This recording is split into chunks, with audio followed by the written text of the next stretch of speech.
जिस यूरोप को भारत ने फायदा पहुंचाया, अब वही यूरोपियन यूनियन उल्टा भारत पर साजिश रच रहा है और गंदा खेल खेल रहा है। यह कहना तो दूर की बात हो गई, बल्कि उनके द्वारा साजिश रची जा चुकी है। जी हां दोस्तों, यूरोपियन यूनियन का दोगलापन एक बार फिर से सामने आ चुका है। और जहां अभी पिछले दिनों नाटो के देश वाले सैन्य संगठन ने भारत को औकात दिखाई, और वहीं अब यूरोपियन यूनियन, जो कि 27 अमीर देशों का संगठन है, उन्होंने भारत को औकात दिखा दिया है। क्योंकि यह खबर निकल कर आ रही है कि यूरोपियन यूनियन ने रशियन एनर्जी को टारगेट करते हुए गुजरात से की एक बहुत बड़ी रिफाइनरी पर सैंक्शन लगा दिया है। यानी कि जो रिफाइनरी भारत को फायदा पहुंचा रही थी, उसको यूरोपीय यूनियन के द्वारा प्रतिबंधों के दायरे में ले लिया गया। और हैरानी की बात तो यह है कि इस खबर ने तो WTO यानी कि वर्ल्ड ट्रेड ऑर्गेनाइजेशन को भी एक बार के लिए सोचने पर मजबूर कर दिया कि यूरोपीय यूनियन किस तरीके से WTO के नियमों की धज्जियां उड़ाकर भारत को टारगेट कर रहा है। तो आखिरकार जब WTO के नियमों की धज्जियां खुद यूरोपियन यूनियन उड़ाने पर उतर आए हैं, तो भारत क्या कुछ प्रतिक्रिया दे रहा है और एग्जैक्टली क्या कुछ देखने को मिला है, ये सारी जानकारी इस वीडियो में समझते हैं। लेकिन आगे बढ़ने से पहले इस वीडियो को लाइक करके चैनल को सब्सक्राइब जरूर कर लीजिए, क्योंकि आपके लिए तो 1 सेकंड का काम है, लेकिन इससे हमारी काफी बड़ी मदद होती है। दरअसल यूरोपीय यूनियन 27 अमीर देशों का समूह है, और इन देशों को लगता है कि इनसे बड़ा दिमागदार इस दुनिया में कोई नहीं है। हालांकि इस बार जो चालाकी इन्होंने भारत के साथ खेलने की कोशिश की है, उसमें भारत ने तो इनकी धोती खोल दिया। लेकिन समस्याएं कुछ ऐसी है कि जिनका परिणाम भारत को भी भुगतना पड़ सकता है। जी हां, यूरोपीय देश भारत जैसे एशियाई देशों के प्रति दोगलापन रवैया रखते हैं, और उन्होंने अब एक बार फिर से भारत के खिलाफ जाकर अपना दोगलापन रवैया दिखा दिया है। दरअसल जब से रूस यूक्रेन युद्ध शुरू हुआ है, तब से सभी पश्चिमी देश और यूरोपीय देश यह चाहते हैं कि रूस यूक्रेन से युद्ध में हार जाए और उनके सामने घुटने टेक दे। इसीलिए अमेरिका के द्वारा और यूरोप के द्वारा अब तक कई अलग अलग प्रकार के सेक्शंस रूस के खिलाफ लगाए गए हैं। और क्योंकि रूस की अर्थव्यवस्था तेल और नेचुरल गैस बेचकर और इनसे जुड़ी कंपनियों के बलबूते खड़ी हुई है, इसलिए खासकर नेचुरल गैस और कच्चे तेल से जुड़ी कंपनियों को टारगेट किया जाता है। और हाल ही में नाटो और ट्रंप की धमकी के बाद जब भारत, चीन और ब्राजील ने इनको मुंहतोड़ जवाब दिया और उनकी धमकी से पीछे हटने को तैयार नहीं हुआ, तो इसी मिली भगत में यूरोप ने अब एक नया खेल खेला है। और इस खेल में उन्होंने रूस पर 18वां सैंक्शन पैकेज जारी किया है। लेकिन हैरानी की बात क्या है कि इस सैंक्शन पैकेज में सबसे पहले भारत ही टारगेट बन चुका है, क्योंकि यूरोपीय यूनियन का कहना यह है कि उनके द्वारा रूस पर प्रतिबंध लगाकर रोका जा रहा है। लेकिन इसी बीच भारत की एक गुजरात रिफाइनरी पर इन्होंने प्रतिबंध लगा दिया। हम बात कर रहे हैं नायरा एनर्जी लिमिटेड की, जो कि भारत की कंपनी है, लेकिन क्योंकि इस कंपनी में रूस का एक बहुत बड़ा इन्वेस्टमेंट शामिल है और इस पर अब रूस की बड़ी कंपनी रोसनेफ्ट का कंट्रोल है, इसलिए यूरोपीय यूनियन ने इसके गुजरात में मौजूद रिफाइनरी पर ही प्रतिबंध लगा दिया।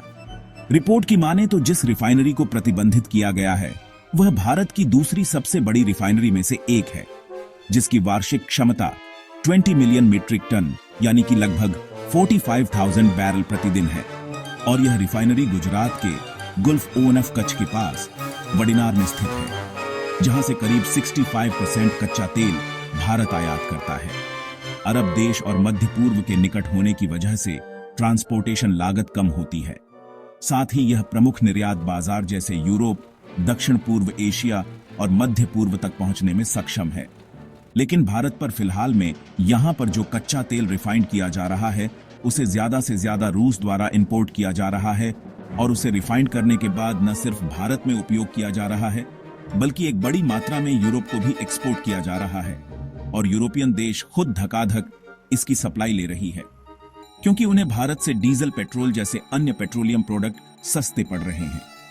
आप रिपोर्ट देख लीजिए, जो कि कुछ महीने पहले निकल कर आई थी, और इसमें साफ साफ बताया गया था कि भारत के द्वारा यूरोप में पेट्रोलियम का एक्सपोर्ट 2,53,000% तक बढ़ चुका है।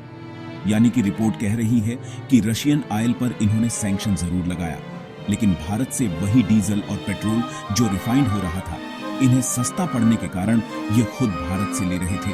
और भारत आज यूरोप को हर दिन 3 लाख बैरल डीजल और पेट्रोल जैसे रिफाइंड कच्चे तेल को एक्सपोर्ट करता है।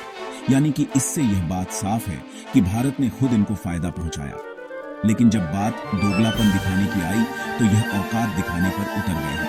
फिलहाल ईयू ने जब नयारा एनर्जी की इस वार्डनार रिफाइनरी को प्रतिबंधित सूची में शामिल किया तो यह भारत की पहली रिफाइनरी बन गई जिसे पश्चिमी प्रतिबंधों से सीधा असर पड़ा।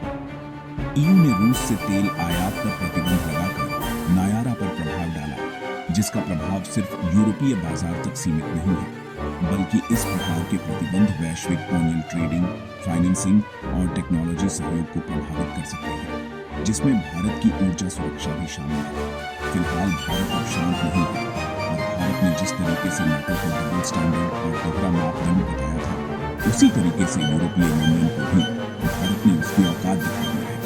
क्योंकि सबसे पहले तो भारत के मिनिस्टर ऑफ एक्सटर्नल अफेयर्स ने ही यह बात कही कि रूस पर नए यूरोपीय प्रतिबंधों पर भारत एक तरफा उपायों का समर्थन नहीं करेगा। यानी कि यूरोपीय यूनियन को पहला झटका यहीं से मिला जब भारत ने उनकी धमकी का जवाब 12 घंटे के भीतर इस तरीके से दिया। और इतना ही नहीं, जब भारत की विदेश मंत्रालय ने यूरोप को उल्टा एनर्जी सिक्योरिटी को लेकर वार्निंग देते हुए इसे भी डबल स्टैंडर्ड बताया, तो एक बार फिर से पश्चिमी देशों की आंखें फटी की फटी रह गई, क्योंकि उन्हें यह बिल्कुल ही उम्मीद नहीं थी कि भारत उन्हें उल्टा जवाब देगा, बल्कि उन्हें यही लगता था कि वह प्रतिबंध लगाएंगे, भारत थोड़ा बहुत इधर उधर कूदेगा और उसके बाद भारत इनके प्रतिबंधों के इशारों पर चलेगा। लेकिन अब सवाल यह उठता है कि भारत ईयू को मुंह तोड़ जवाब कैसे दे पा रहा है। तो देखिए, भारत ने रूसी तेल खरीदा, लेकिन वर्ल्ड ट्रेड ऑर्गेनाइजेशन के नियमों का कोई भी उल्लंघन नहीं किया, बल्कि यूरोपीय यूनियन को जो तेल भी बेचा वह भारत में रिफाइंड हुआ था। इस तरीके से रिफाइंड प्रोडक्ट को भारत में ही प्रोड्यूस माना जाएगा। और दूसरी बात यह कि देखा जाए तो यूरोपियन यूनियन भले ही भारत को धमका रहा है, भारत को रोकने की कोशिश कर रहा है, लेकिन खुद रूस से डायरेक्टली एलएनजी यानी लिक्विफाइड नेचुरल गैस इंपोर्ट कर रहा है। और साथ ही अमेरिका भी दूध का धुला नहीं है, बल्कि अमेरिका तो खुद रूस से टाइटेनियम ले रहा है, जिसे आप रिपोर्ट में देख सकते हैं। असल में टाइटेनियम, जो कि रूस का एक महत्वपूर्ण और रणनीतिक धातु है, अभी भी पश्चिमी देशों को इंपोर्ट किया जा रहा है। जहां इस हेडलाइन का इशारा इस पाखंड की ओर है कि एक ओर पश्चिम रूस के खिलाफ सख्त प्रतिबंधों की बात करता है और उसी के बहाने अब अमेरिका, यूरोप, नाटो देशों के साथ मिलकर भारत के लिए मुसीबत की दीवार बना रहे हैं। बाकी आपको क्या लगता है कि केवल धमकी देने से काम चलेगा, या फिर भारत को पश्चिमी देशों के पाखंड को खत्म करने के लिए कोई और फैसला लेना चाहिए?